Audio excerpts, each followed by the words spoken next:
Bonjour à tous, bonjour à toutes si vous venez juste de nous rejoindre. Nous sommes en direct sur 4TV, Cosy FM et le live Facebook de 4TV. Ce matin, on a voulu lui donner la parole pour avoir son propre opinion puisqu'il est conseiller municipal également à la mairie de Mamoudzou, conseiller municipal dans l'opposition.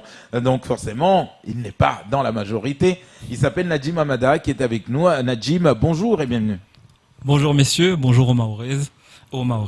Nadjim Amada, on va d'abord parler de la gestion de cette crise. On sait qu'en métropole, au niveau du gouvernement, des autorités, à Mayotte également, ça n'a pas été facile. Cette crise sanitaire a pris de court tout le monde.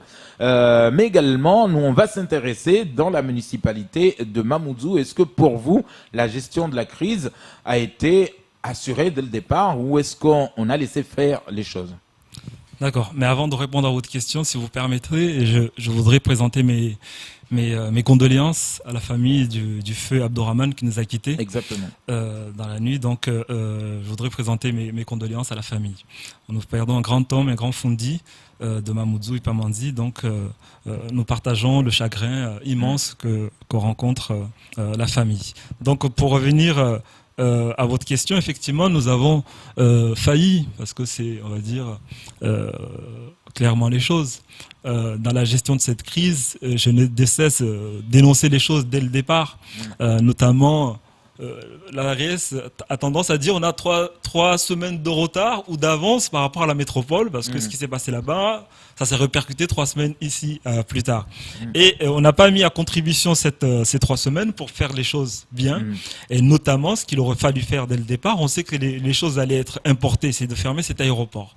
Donc le fait de ne pas fermer déjà cet aéroport, c'était déjà une première faute qui a fait que effectivement, le 14 mars, me semble-t-il, le premier cas a été détecté à Mayotte. C'était une personne qui venait de la métropole. Et le lendemain, nous sommes allés voter et on connaît la suite. Le surlendemain, le 15, il y a un deuxième cas, ainsi de suite. Toujours des gens qui venaient de métropole. Donc la première faute, elle est là, dans la gestion de cette crise. Mais je voudrais dire que voilà, on a quand même 2 responsables sur ce territoire, sur la sécurité. Parce que on va mêler, vous me dites...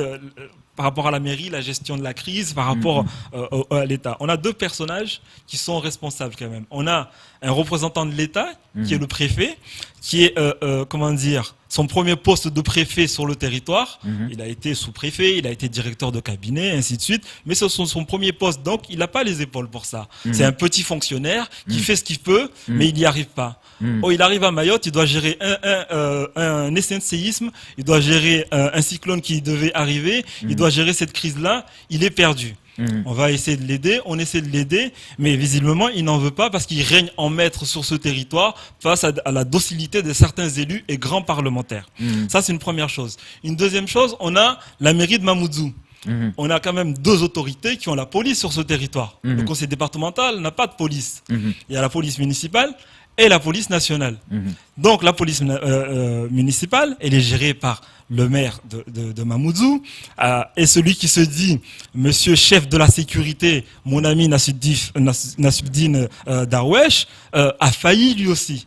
On a 2 sortes d'élus à la mairie de Mamoudzou, des élus responsables et des élus irresponsables. Nassoudine Darwesh est un élu irresponsable. Irresponsable. Il a failli dans ses missions. Il a failli, et pour faire diversion, lui et Majani, ils viennent nous dire hier à la télé et dans les réseaux sociaux qu'est-ce qui se passe à Mayotte, les mouringués, le déconfinement, les gens qui respectent rien, c'est des élus ou des politiques qui sont en train de pousser, un complot, hein. voilà, qui poussent ces jeunes à faire n'importe quoi. C'est n'importe quoi de dire ça, sinon on apporte les preuves, sinon on se tait.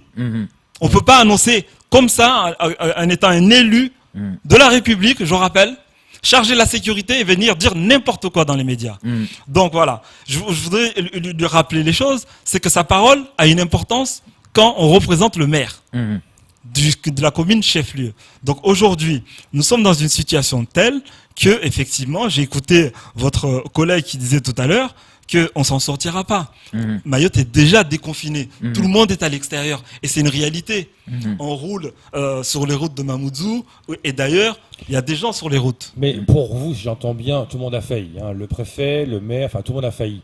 Il aurait fallu faire quoi? Est-ce que vous auriez pu faire mieux? J'aurais pas pu faire pire. Ça, c'est sûr. D'accord, mais est-ce que vous auriez pu faire mieux? Je vous ai indiqué déjà ce que j'ai demandé à la base, dès le départ, c'est la fermeture de cet aéroport qui n'a pas été fait. J'ai passé au pouvoir là. Vous entendez bien. J'ai demandé à travers Nadjim Hamada en tant qu'avocat avec un collectif qui représente les citoyens de Mayotte. Nous avons demandé un certain nombre de choses. D'ailleurs, le collectif a refait une nouvelle demande fin de semaine dernière, notamment le commande de masques, plus en grand nombre, le nombre de tests à multiplier, isoler et tester les familles. Quand on a un cas dans une famille, on peut être certain que toute la famille est contaminée. Et pourtant, on ne le faisait pas avant. Maintenant, ils le font. Hein. Maintenant, ils le font, mais ils l'ont pas fait. Une fois que c'est le docteur après la mort, si je veux dire, c'est qu'une fois que tout le monde est contaminé, c'est là on commence à faire les choses dans les bonnes règles. Voilà.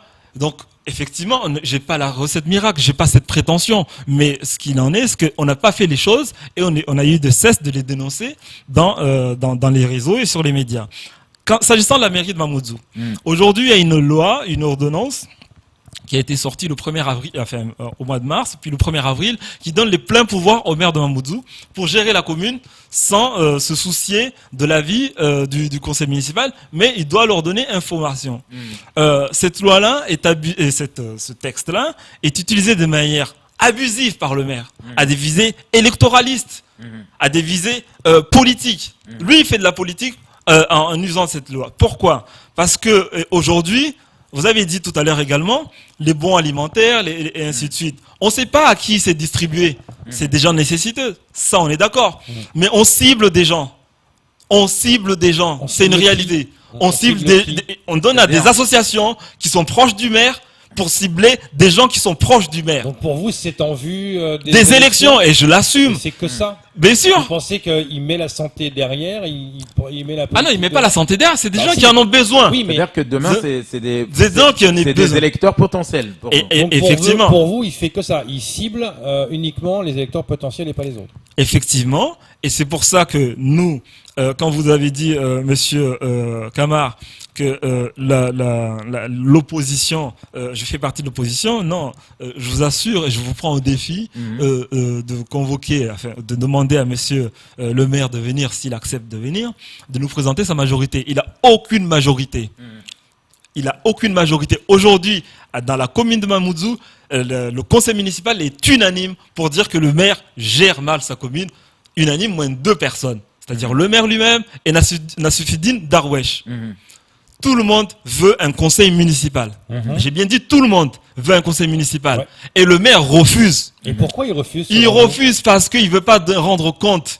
Il refuse parce que le conseil, les élus lui demandent des informations. Il refuse de les donner. Il nous a donné un papier vendredi, parce que il fallait bien le faire, parce que la loi lui impose. Mais je rappelle, et ça tout le monde le sait, le maire de Mamoudzou n'a pas été élu par la population.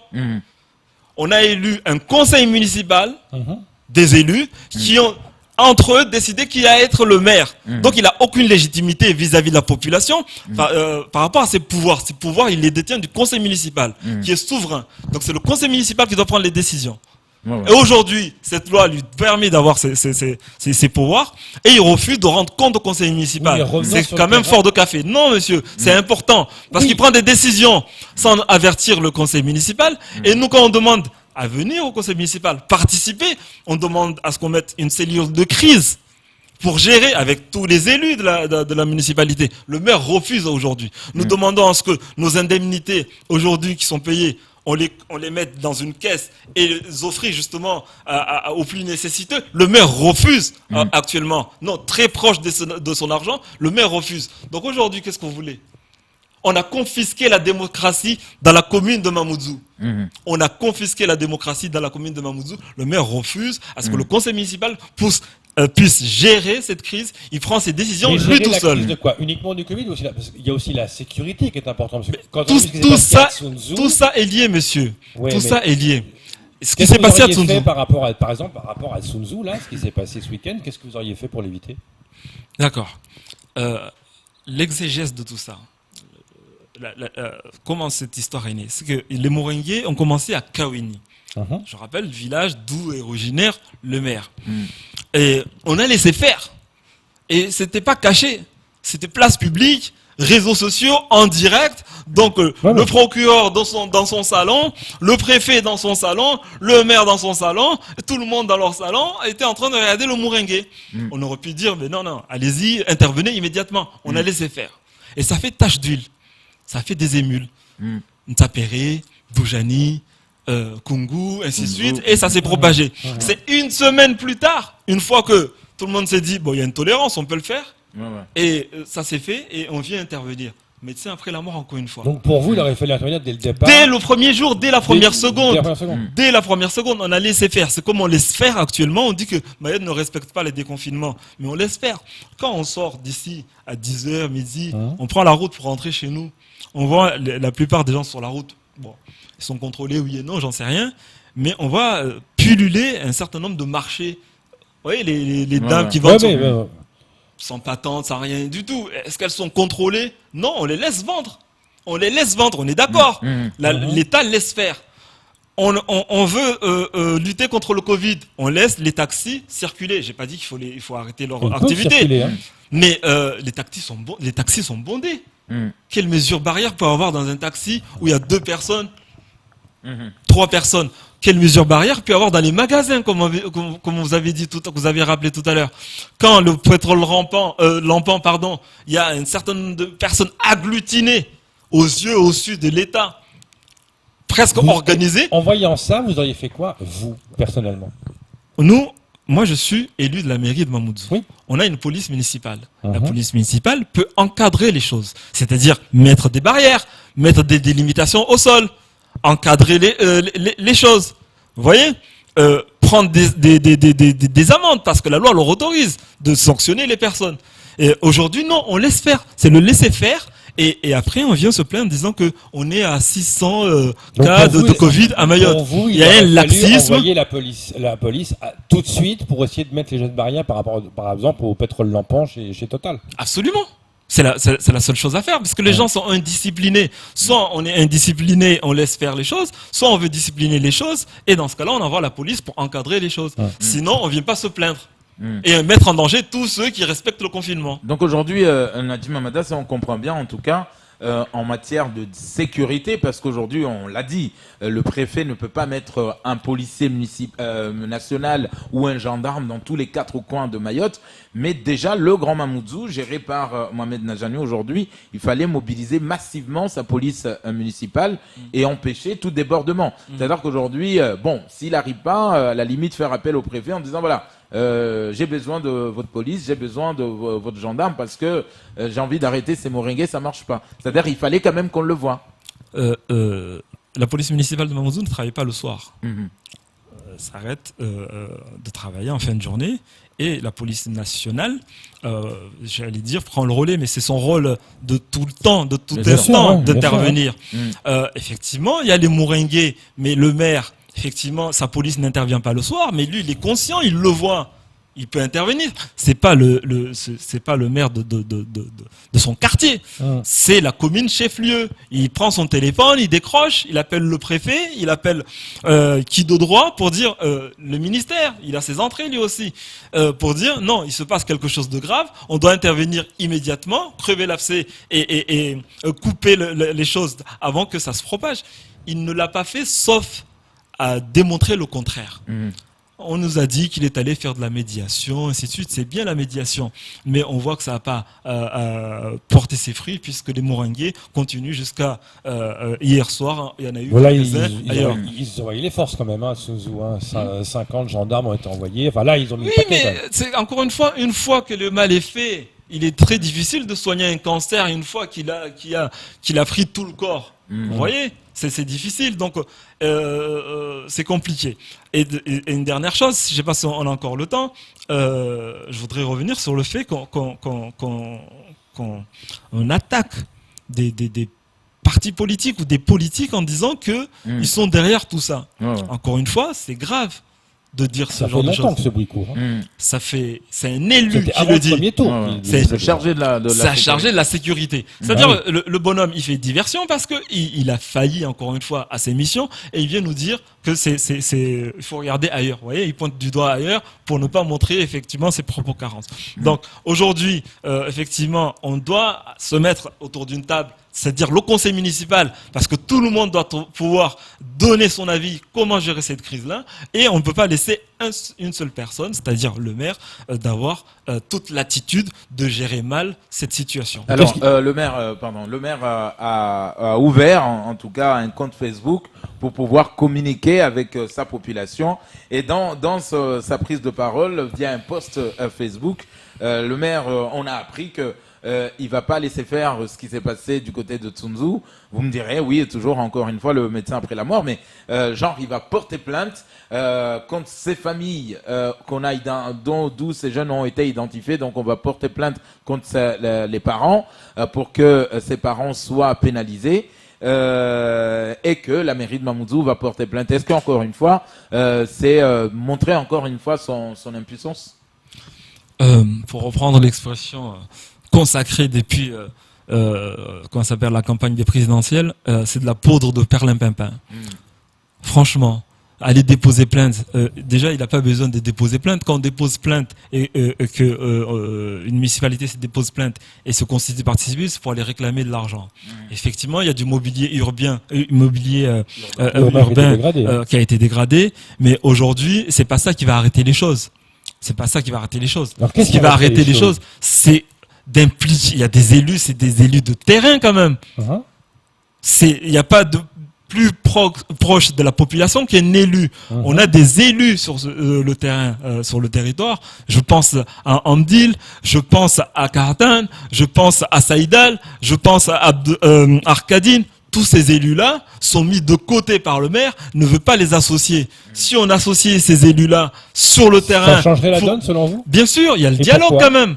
Il y a un dialogue. C'est-à-dire que quand on a une population qui sent que ces élus sont derrière... Mais ils cherchent le dialogue, ces jeunes. Qu'est-ce que vous en savez? Vous êtes allé discuter avec eux? On peut pas discuter avec eux. Ah bon, vous avez discuté avec eux? Non, vous n'avez pas essayé. Donc vous pouvez pas dire ça. Faites pas un procès d'intention sur les gens. Non, mais faites pas un procès. Ne constatez pas. Allez-y sur le terrain. Ces jeunes-là. Je suis allé voir sur le terrain. Non, vous avez. Et c'était chaud patate. Allez discuter avec des. On condamne fermement cette délinquance.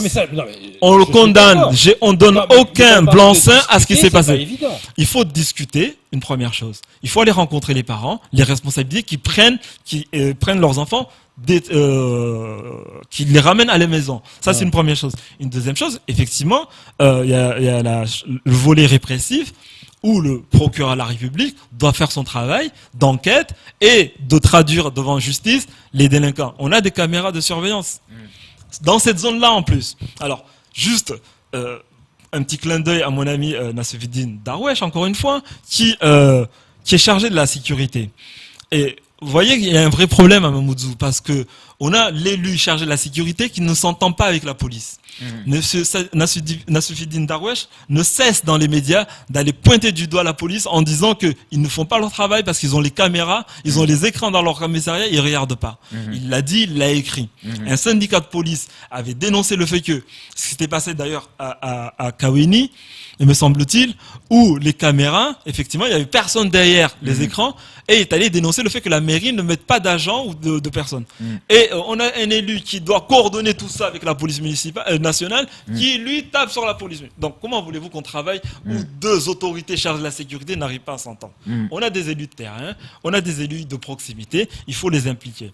Deuxième chose, si effectivement le dialogue ne passe pas, on peut passer à une phase de répression.